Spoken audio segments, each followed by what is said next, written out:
May 15th, 1980. A research team in the high Arctic spots a shadow moving through the blizzard. At first, they think it's a vehicle.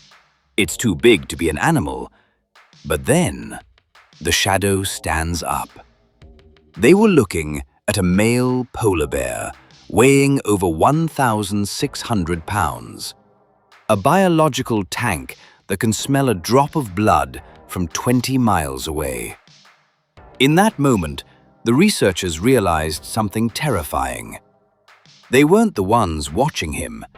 He had been hunting them for 3 days. This is the King of the North. But I'm going to show you why this monster is actually fighting a losing battle. The polar bear is the largest land carnivore on Earth. We are talking about a beast that stands 10 feet tall. That is taller than a basketball hoop. They have paws that are 12 inches wide, basically snowshoes with knives attached. They have 4 inches of fat to survive -40 degrees. On paper, this animal is a tank. It's the ultimate survivor, the ruler of the ice. But when you actually watch them hunt, the tank breaks down. Look at this. You expect a high-speed chase, right? Explosive action? Nope. The polar bear's main strategy is sitting. They find a breathing hole and just wait for hours. They are waiting for a seal to pop up for air. Here is why they sit. Seals are faster. In the water, a seal is like a torpedo. A bear is just a fuzzy anchor. If the bear jumps in, the seal is gone. So the bear has to be a ninja. It has to be silent. It has to be patient. But here is the contradiction to the perfect killer story. They fail. A lot. For every 20 hunts, a polar bear might only catch 1 seal. Imagine going to the grocery store 20 times and only coming home with food once. That is their life. They are constantly starving. And it gets worse. Look at the walrus. It has skin like armor and tusks that are 3 feet long. When a polar bear tries to fight a healthy walrus, the bear usually loses. The king takes one look at those tusks, realizes he can't win, and walks away.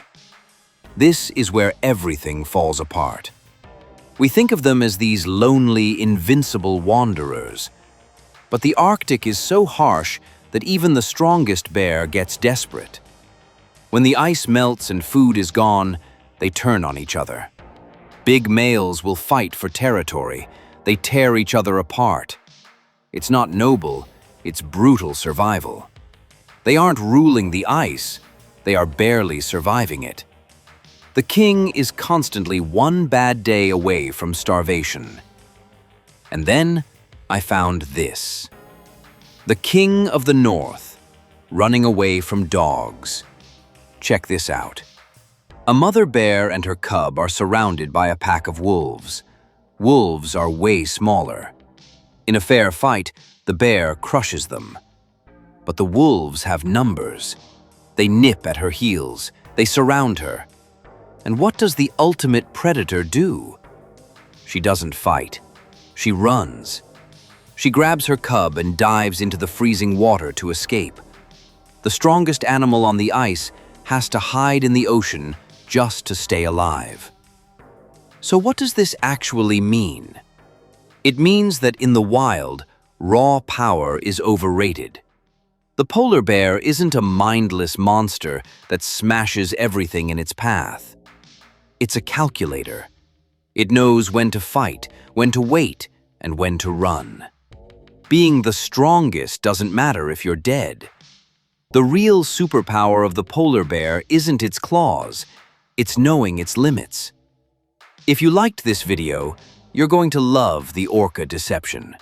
It's about why the killer whale is actually a genius dolphin that performs surgery on sharks. Click right here to watch it.